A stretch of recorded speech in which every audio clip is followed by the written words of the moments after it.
Coletiva de imprensa com o técnico Marcelo Cabo, CSA 1, Botafogo da Paraíba 1. Primeira pergunta.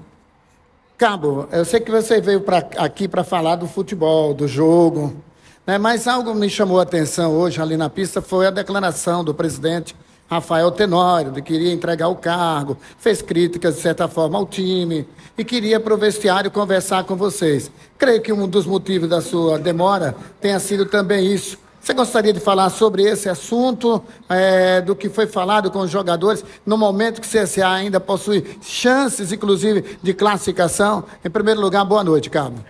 Boa noite a todos. Eu não vou comentar sobre a entrevista do presidente, porque eu não ouvi a entrevista do presidente, entendeu? Então, assim, ele deu... Você está me dizendo que ele deu uma entrevista e eu não posso contextualizar e nem dar uma opinião sobre a entrevista, porque eu não ouvi. Né? A gente conversou bastante lá no vestiário na questão de que a gente fazer todos entenderem, o jogador entender, os jogadores, nós, comissão técnica, que a gente está vivo na competição. Nós estamos ainda, podemos chegar a 29 pontos. Eu tenho certeza, se a equipe nos próximos 2 jogos tiver esse comportamento que ele jogou hoje, do jeito que nós jogamos hoje, a gente tem boas chances de classificação. Então a gente está vivo na competição. A questão da declaração do presidente, eu lhe peço desculpa, mas eu não posso opinar porque eu não ouvi. Eu não sei qual foi a declaração e qual foi o contexto. Que a minha preocupação, o meu foco é com a equipe.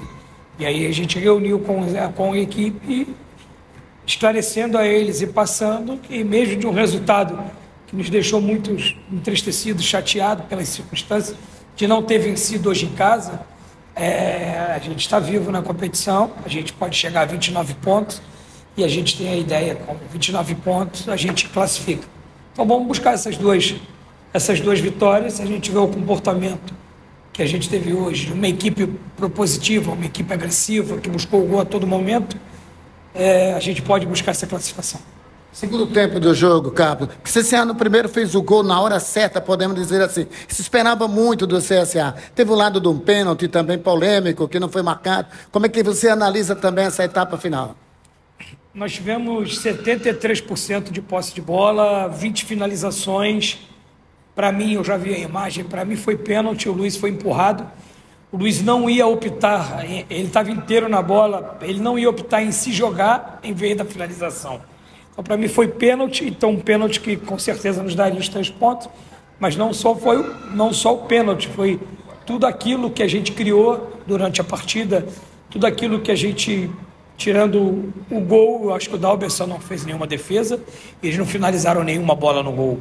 Então, assim, mesmo a gente tomando gol no início do jogo, numa desatenção coletiva, a gente buscou, empatou o jogo.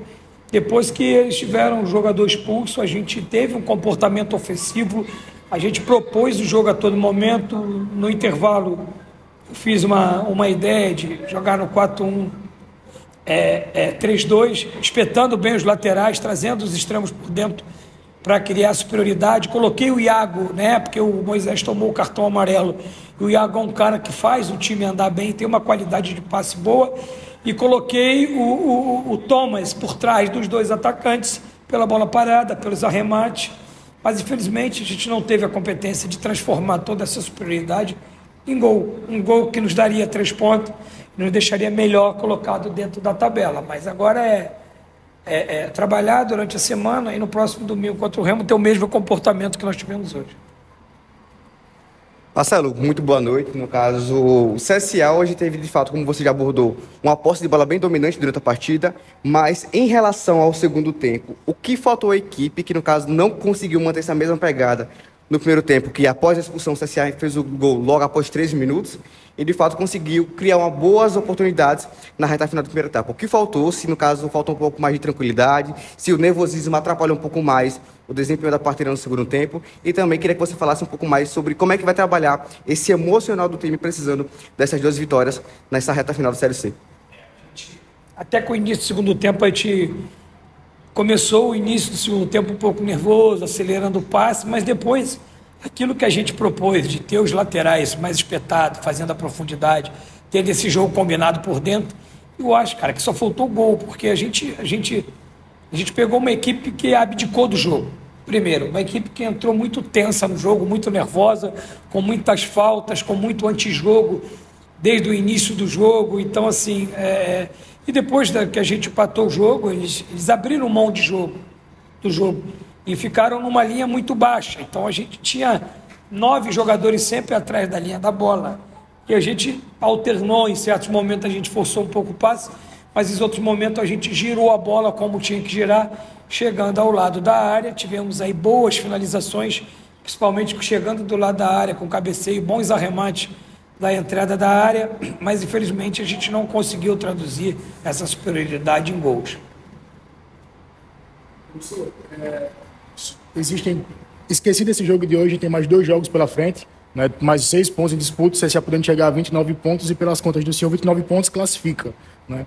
O que é que a torcida pode esperar já de mudança, já para esse jogo diante do Remo, no final de semana que vem, né? O time vai ter uma semana todinha completa para treinar, colocar a cabeça no lugar, ver o que errou nessa partida para, no próximo fim de semana, mais uma vez entrar em campo. Acreditamos nós que com o apoio do torcedor, né, para buscar esse resultado. Né?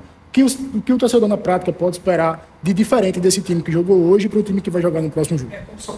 Eu até perguntou e eu não respondi. Primeiro, trabalhar o psicológico dos jogadores. Eu já comecei isso hoje mesmo no vestiário, fazendo eles acreditarem que é possível a classificação, passar tranquilidade para eles. Hoje houve um time dominante, um time determinado, uma entrega muito grande, isso não faltou.